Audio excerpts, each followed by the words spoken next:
Hello, my name is Monica Williams, and I am an LPN to BSN student attending Indiana State University. I will be doing a health presentation today on active shooter, a community approach to preparing for emergency events. An active shooter is an individual who is actively engaged in killing or attempting to kill a large population of people in a confined space.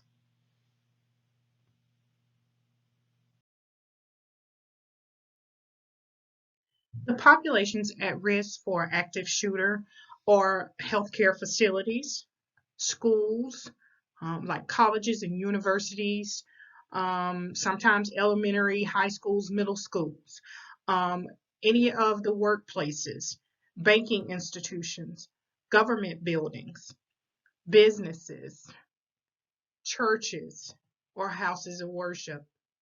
Those are the populations that are at risk for active shooter violence.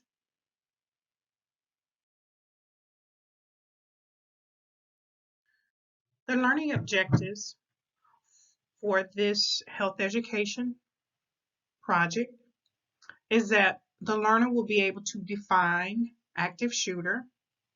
The learner will be able to list the 3 strategies for active shooter violence. The learner will also be able to list 5 ways for assessing readiness for active shooter violence. The learner will be able to list 3 ways to educate the community on active shooter violence.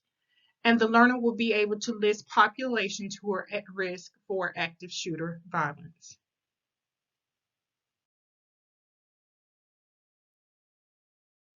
At this time, please take a moment to pause the video and take the pre-test. Thank you.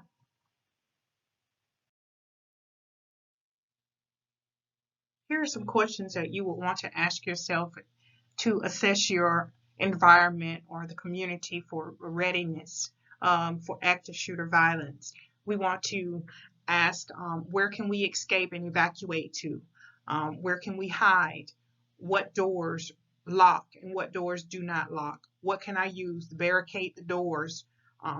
What objects can I use as improvised weapons? Are there any panic buttons available? And if so, where are they located? Where are the stairwells and exits? Does my community have emergency phones? If so, you will want to make sure you locate those phones. What is the emergency command or code for my facility?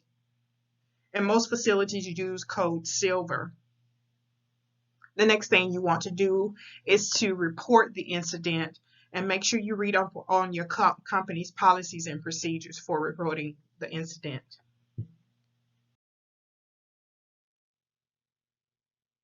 Some different ways to bring an awareness to the community regarding active shooter violence is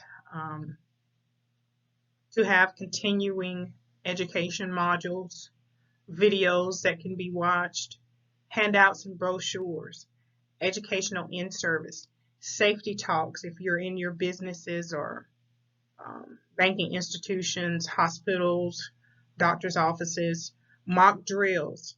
Mock drills can even be done at home.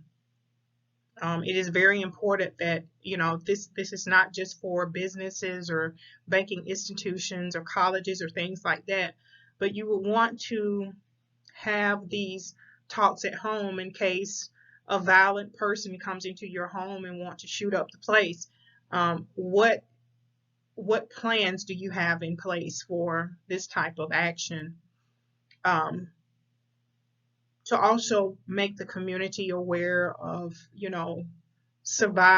trying to survive active shooter violence is, there are so many different things on the internet. There are different government sites that we will discuss and see later that you can, go to and view these things. There you have social media and, even your cell phones.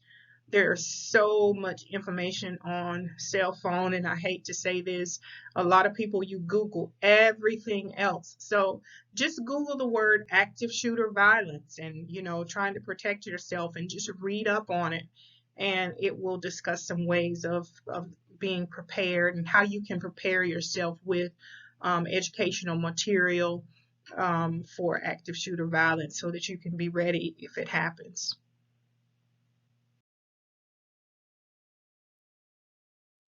The 3 strategies for surviving active shooter violence are run, hide, and fight. You want to leave the area immediately, get out of the shooter's view, and fight as a last resort with improvised weapons. I will be discussing these in the next few slides of this presentation.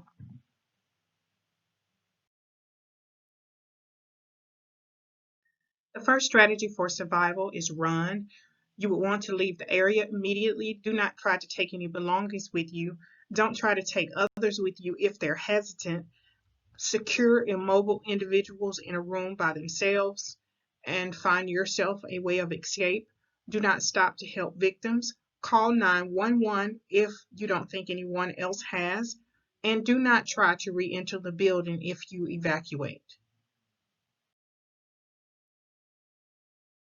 The second strategy for surviving active shooter violence is to hide.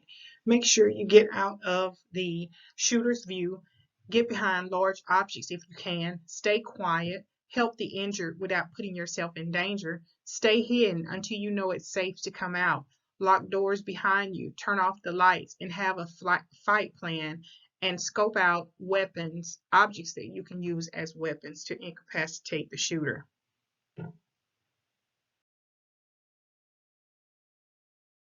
The last strategy for survival is fight, which should be your last resort. If you have other individuals with you, you want to make sure you can collaborate as a team to be able to fight against the active shooter. You want to make sure you find objects that you can use as weapons to disrupt and incapacitate the shooter. Act aggressively. Know where your exits and stairways are. Know where the locked doors are, the panic buttons, and your phones in case you need to call 911.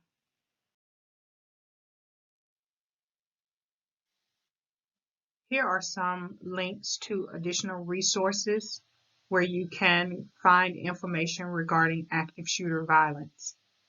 www.ready.gov/active-shooter. www.fema.gov. www.dhs.gov/active shooter.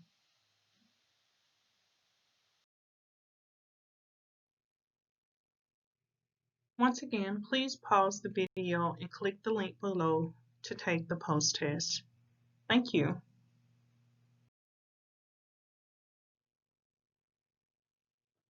Thank you for reviewing my health education presentation on active shooter, a community approach to emergency preparedness. Here are the references that were used in the presentation.